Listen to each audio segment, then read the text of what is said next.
வணக்கம், welcome to சசஸ் kitchen. போன வீடியோவில் பிரியாணிக்கு என்னென்ன பண்ணணும் அப்படின்றத நம்ம பார்த்தோம். இந்த வீடியோவில் எப்படி பண்ணணுன்றதை பார்க்க போகிறோம். அந்த வீடியோ இன்னும் பார்க்கல அப்படின்னா நீங்கள் அந்த வீடியோ போய் பார்த்துட்டு வந்து இந்த வீடியோ பாருங்கள், அப்போ தான் உங்களுக்கு புரியும்.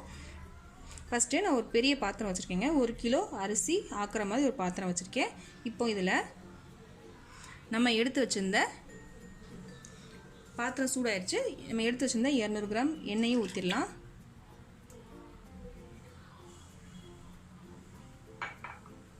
எண்ணெய் சூடாகட்டும்.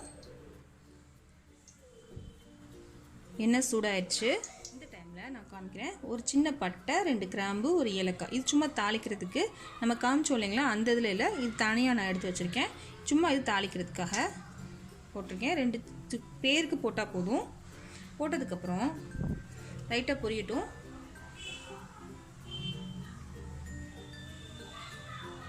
பொரிஞ்சதுக்கப்புறம் நம்ம எடுத்து வச்சுருந்த வெங்காயம் போட்டுடலாம். பெரிய வெங்காயம்.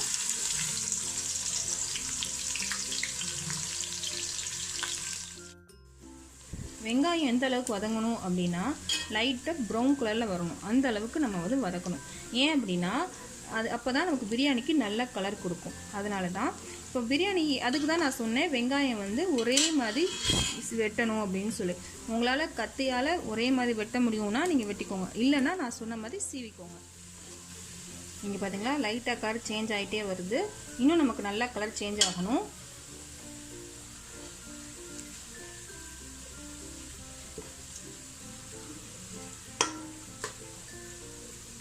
பார்த்தீங்களா நல்ல கலர் சேஞ்ச் ஆயிடுச்சு. பார்த்தீங்களா எல்லாமே நல்லா ஒரே மாதிரி ப்ரௌன் கலரில் ஆயிடுச்சு.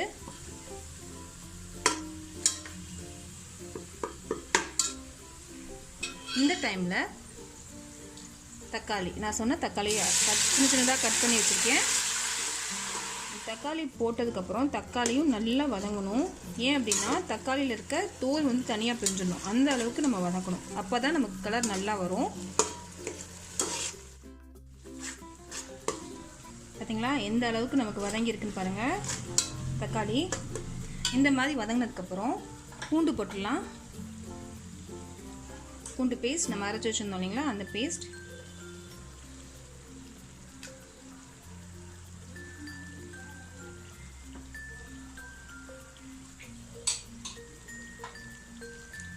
இஞ்சி பேஸ்ட்.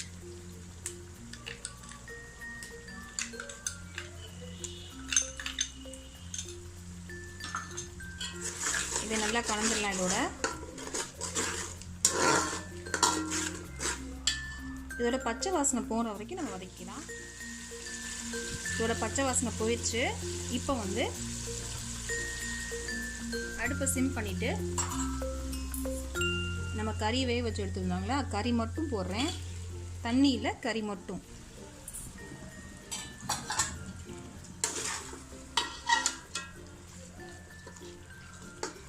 தேன் போட்டு இதில் நல்லா கலந்துடலாம். கறியோட பச்சை வாசனையும் போயிடும். நான் வேக வைக்கும் போதே இஞ்சி பூண்டு பேஸ்ட் போட்டு தான் வேக வச்சுருக்கோம். இப்போ இது 2 நிமிஷம் வரைக்கும் இது கொதிக்கட்டும் சிம்மில். கறி போட்டு 2 நிமிஷம் ஆயிடுச்சு. லைட்டாக வதங்கிருச்சு கறியும். இப்போது நம்ம சின்ன வெங்காயம் போட்டுடலாம்.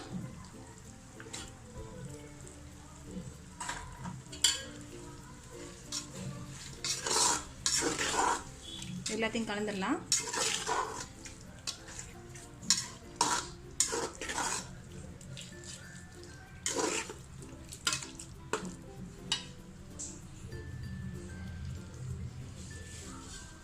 அடுத்து கொத்தமல்லி போட்டுறேன்.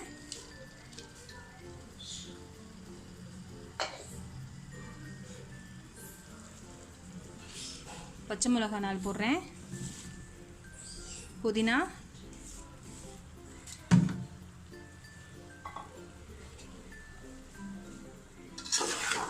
இதெல்லாம் போட்டு நல்லா கலந்துடலாம்.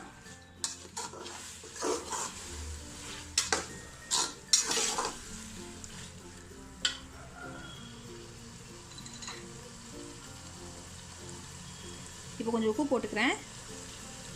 பார்த்துட்டு போடலாம். அரிசி போட்டதுக்கப்புறம் பார்த்துட்டு வேணும்னா போட்டுக்கலாம்.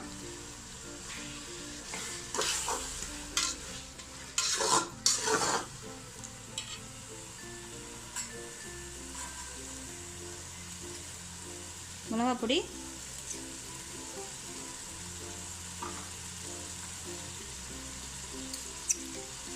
மல்லிப்பொடி,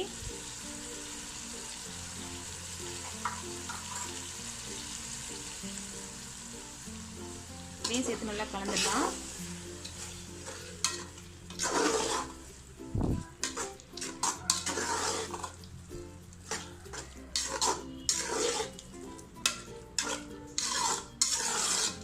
இது ஒரு 2 மினிட்ஸ் சிம்ல கொதிக்க விடலாம். மூடி போட்டு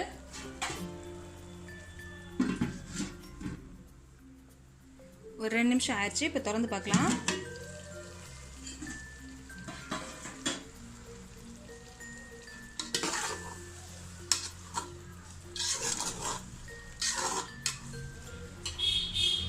இப்போ தயிர் போட்டுடலாம். நம்ம எடுத்து வச்சிருந்தா 100 கிராம் தயிர்.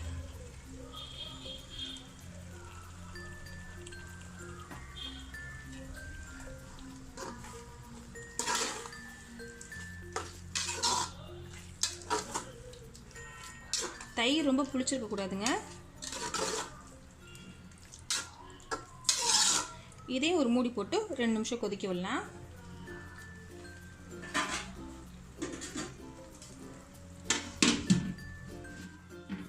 நிமிஷம் ஆயிடுச்சு. திறந்து பார்க்கலாம்.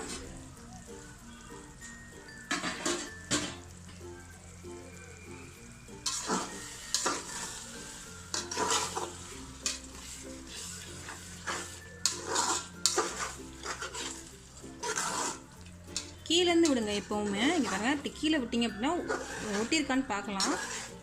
எனக்கு எதுவும் ஒட்டலை.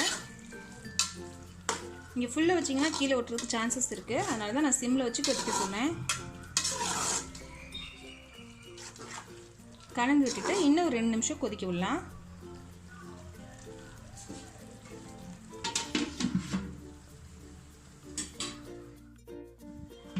ரெண்டு நிமிஷம் ஆயிடுச்சு. திறந்து பார்க்கலாம்.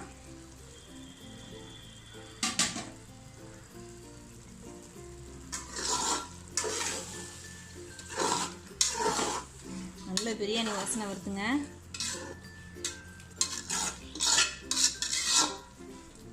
இப்போ நம்ம அளந்து வச்சிருந்தோம் இல்லைங்களா, அந்த தண்ணி ஊற்றிடலாம்.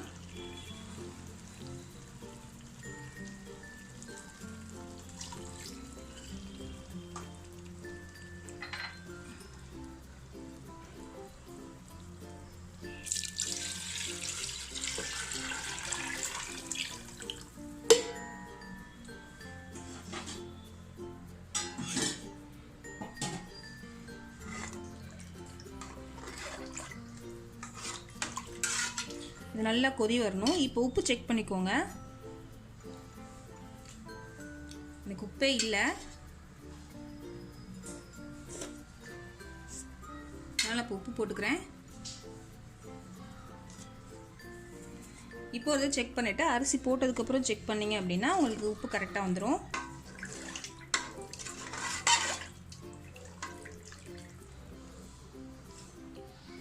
இப்போ எனக்கு உப்பு கரெக்டாக இருக்குது. அரிசி போட்டதுக்கப்புறம் உதவ பார்த்துக்கலாம். இப்போ நான் மூடி கொதிக்க வைக்க போகிறேன். இப்போ மூடிடுறேன். இப்போ திறந்து பார்க்கலாம். நல்லா தண்ணி கொதிச்சு வந்திருக்கு. இப்போ அரிசியில் நான் தண்ணியே இல்லாமல் ஒட்டை வடித்து வச்சுருக்கேன். அதை போட போகிறேன். அடுப்பு சிம் பண்ணிட்டேன்.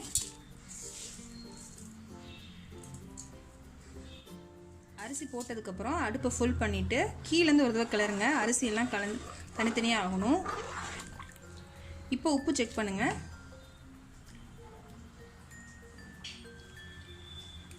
எனக்கு கம்மியாக தான் இருக்குது.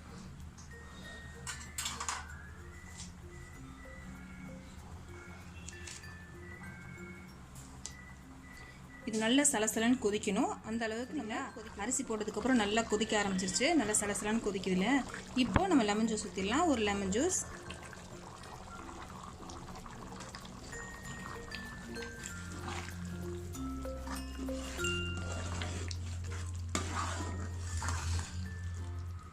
அடுப்பு வந்து மீடியமில் வச்சுட்டேன்.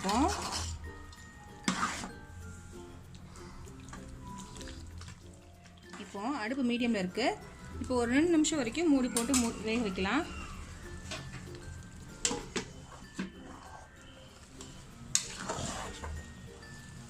இப்போ கரண்டி வந்து கீழே விட்டு கிளறணும். கீழே இருக்க சோறு மேலே வந்துடணும், மேலே இருக்க சோறு கீழே போயிடணும். அந்த மாதிரி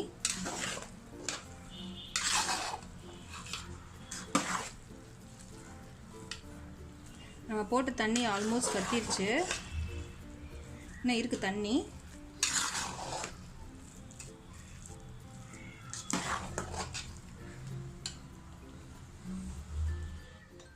இப்போ ஒரு ஸ்பூன் நெய் போட்டுக்கிறேன்.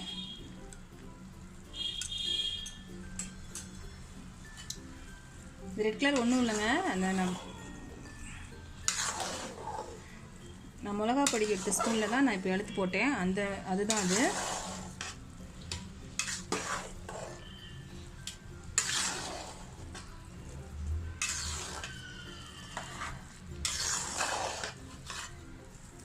நீங்கள் லெமன் ஜூஸ் போட மறந்துட்டீங்க அப்படின்னா இந்த டைமில் கூட லெமன் ஜூஸ் போட்டுக்கலாம். இப்போ நல்லா கலந்ததுக்கப்புறம் ஒரு மூடி போட்டு மூடிட்டு அடுப்பை சிம் பண்ணிடுங்க. அடுப்பை சிம் பண்ணிவிட்டு ஏதாவது ஒரு வெயிட்டான பாத்திரம், சூடான பாத்திரம் எடுத்து மேலே வச்சுக்கோங்க. ஏன் அப்படின்னா நம்ம முதல்ல விறகடுப்பில் பண்ணும்போது கங்கு எடுத்து மேலே போட்டுருவாங்க. அப்போ உங்களுக்கு மேலேயும் தம் ஆகும், கீழேயும் அடுப்பு சூடாக இருக்கும். அப்போ உங்களுக்கு தம் ஈஸியாகும். இப்போ தான் நம்ம ஸ்டவ்வில் தானே பண்ணுறோம். அதனால் வெயிட்டான பாத்திரம், ஏதாவது சூடான பாத்திரம் வெயிட்டாக இருக்கணும். நான் இன்றைக்கி தால்ச்சா பண்ணியிருக்கேன். ஸோ அந்த வீடியோ அப்லோட் பண்ணியிருக்கேன், நீங்கள் போய் பார்த்துக்கோங்க. அந்த இதை தூக்கி நான் அதில் மேலே வைக்க போகிறேன். அப்போ வந்து எங்களுக்கு மேலேயும் சூடாக இருக்கும், கீழேயும் அடுப்பு சூடாக இருக்குது. அப்போ ஈஸியாக தம் ஆயிரும். அதுக்காகத்தான்.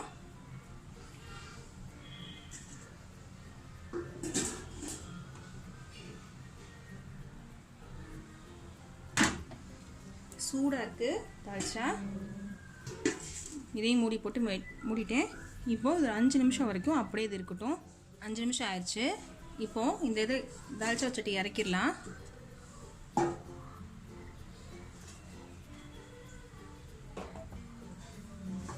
பார்க்கலாம் எப்படி இருக்குன்னு.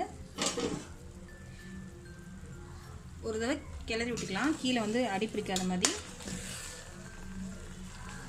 இப்படி கிளறி விடலைன்னா கீழே அடி பிடிச்சிரும். பாருங்கள், இப்போ லைட்டாக எனக்கு பிடிக்க ஆரம்பிச்சிருச்சு.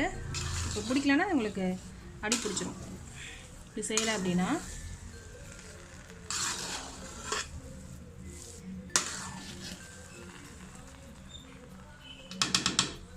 இப்போ மிச்சம் இருக்க நெய்யும் போட்டுடலாம்.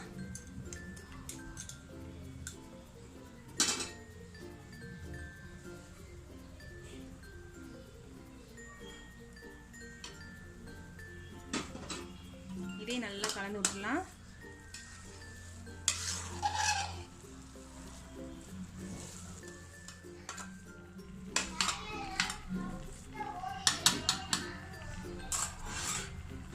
திருப்பி மூடி நம்ம தால்ச்சா சட்டியை வச்சிடலாம்.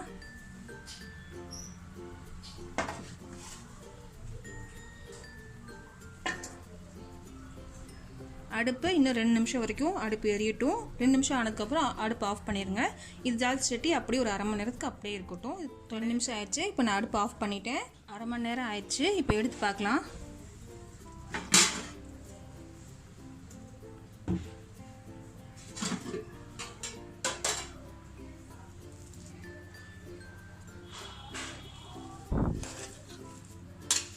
ரெடி ஆயிடுச்சு நம்மளோட பிரியாணி. இதை சேம் பிளேட்டுக்கு மாற்றிடலாம். பிரியாணி ரெடி ஆயிடுச்சுங்க. இந்த வீடியோ பிடிச்சிருந்துச்சுன்னா லைக் பண்ணுங்கள், ஷேர் பண்ணுங்கள், கமெண்ட் பண்ணுங்கள். மறக்காமல் என்னோட சேனலை சப்ஸ்கிரைப் பண்ணுங்கள்.